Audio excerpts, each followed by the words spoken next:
History is filled with some good times and some pretty bad times, and the Second World War is one of those bad times. War isn't a good thing, and if you have had the opportunity to hear about the Second World War, you'd agree with me. However, World War II gave birth to some pretty interesting parts of history. Welcome back to the Told You Another Story channel. In this video, we will be looking at the story of World War II brown babies. The Second World War brought a lot of tragedy to many countries, but there was one thing that remains hard to describe. That is, the existence of brown babies. This might sound pretty weird to you, especially at a time when certain things are considered sensitive, but back then, racial segregation was very common, and the Second World War didn't help matters at all. The Second World War lasted between 1939 and 1945, and was an international war that involved many nations of the world and took way more lives than you can imagine. It remains the deadliest global conflict in human history by far, and it led to the deaths of 70 to 85 million people, mostly among civilians. Tens of millions lost their lives due to massacres, genocides, disease, and starvation. The Second World War changed the world's political orientation and social structure, but it did way more than that. War brings about a lot of things, and one of those things is commonly referred to as war babies or war children. The term war children is particularly used for kids born during the Second World War and its aftermath, especially in relation to kids born to fathers in German occupying forces in Northern Europe. These war babies are kids born to a native parent, usually the mother, and a parent belonging to a foreign military force, usually the father. These foreign parents are often an occupying force, but may also be a military officer stationed in a military base on foreign soil. Back then, having a child by a member of a foreign military force across cultures and throughout history was often considered a serious betrayal of social values.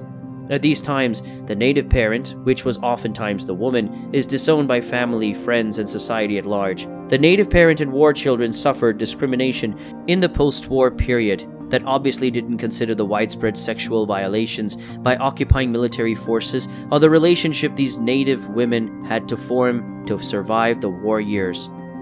With all that has been said, you can get a relatively close idea of what these women and children felt like just because they had relations and a sort of biological link to some foreign military officer who probably didn't even stay around till the baby was born. However, what white-skinned war babies experienced was probably not as bad as what the so-called brown babies had to go through. The term brown babies was used to describe children born to black foreign soldiers and white native women during and after World War II. They were given other names, which include war babies and occupation babies. The Germans often referred to these brown babies as Mischlingskinder, meaning mixed-race children. This was an offensive term originally used under the Nazi regime for kids of mixed Jewish-German parentage, and it was quickly adapted for these brown babies. Germany experienced a lot of hardship during the war. However, the post-war years brought new challenges to the entire European continent. This included an ultimately indecipherable number of several illegitimate children born from the relations between foreign soldiers and native women. The military often discouraged mingling with the native women and any proposed marriages that could arise from it. As an occupying power, the US military discouraged its soldiers from fraternizing with the German women. And under any circumstances, the US soldiers had to get the approval of commanding officers so as to marry abroad. With interracial marriages being made illegal in most of the United States at the time, commanding officers in the US military forced many such couples to break up or at least prevent their marriages. The German attitude towards biracial children was informed by several situations in World War I, and these children had become symbols of the country's defeat. Under Adolf Hitler's rule, some of these brown babies were placed in concentration camps as Rhineland bastards, and some may have even been murdered, though that remains unproven.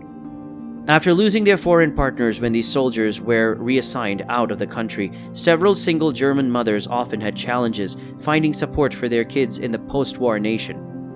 There was a lot of discrimination against black kids, as they were associated with the resented occupying military forces. Regardless, a 1951 article in Jet stated that most mothers didn't give up their brown babies, and some Germans even adopted or fostered these children. One German woman went as far as to establish a home for 30 brown babies.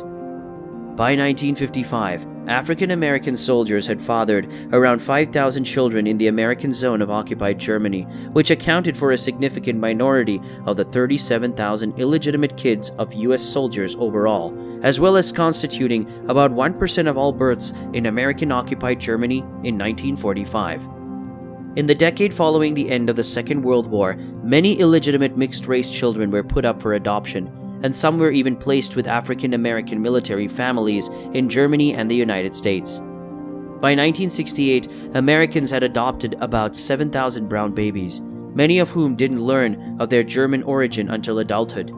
African American newspapers took up the cause of these brown babies, and the Pittsburgh Courier was one of those who reported on these brown babies being turned into sideshow attractions in the countries where they had been born, ultimately warning of a possible genocide if they were not protected in Germany. Thankfully, genocide did not occur, and in the 1950s, Germany's attitude towards these children began to evolve away from the racism of the Second World War toward a less hostile society.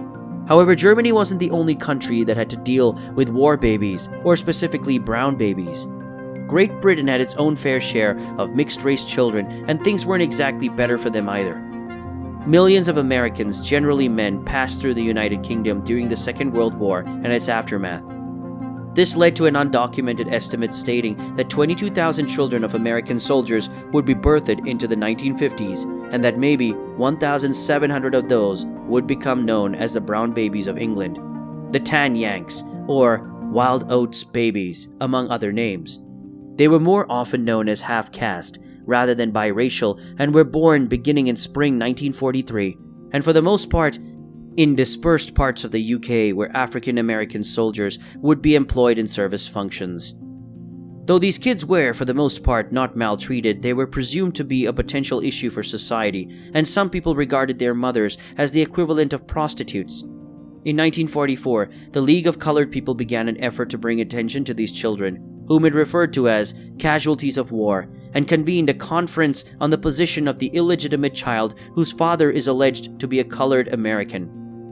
The 75 social, governmental, and church organizations in attendance were largely compassionate and realistic about the welfare of these brown babies, but their position in society remained ambiguous.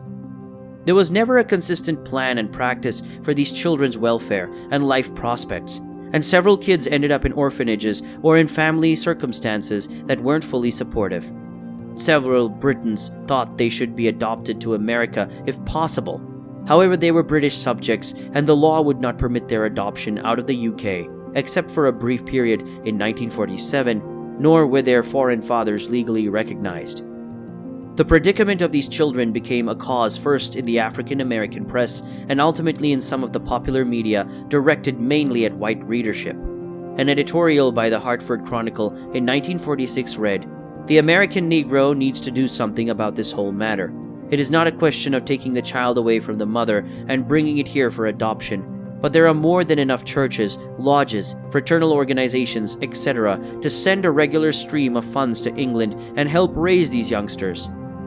In Great Britain, West Indian members of the British military and African American soldiers in the US Army fathered 2,000 children during and after the war, and a much smaller and unknown number, maybe in the lower hundreds, was born in the Netherlands.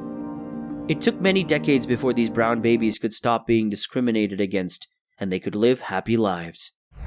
Thank you for watching this video. Hit us up in the comments section and give us a thumbs up if you liked the video. Also, don't forget to subscribe to the channel for more videos.